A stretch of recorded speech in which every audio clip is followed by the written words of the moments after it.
So what exactly happens in the brain of a child with ADD or ADHD?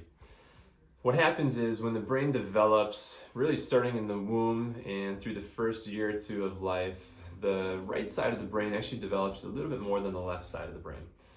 And then the next two to 3 years of life, the left brain starts to develop a little bit more. So there's actually this trade-off that happens as the brain develops at a young age.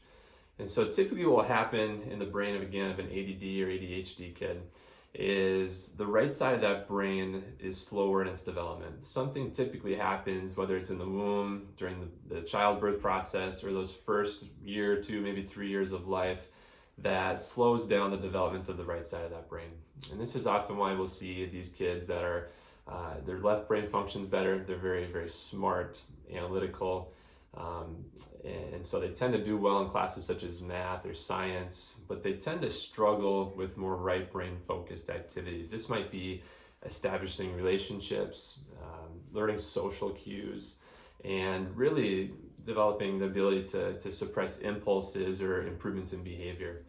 And so with what we do in the clinic, we're geared towards trying to balance that out, improve the communication from one side to the other, and get that right brain to function better so that it's communicating better with the left side of the brain, and the brain can exhibit and express itself in a more optimal way.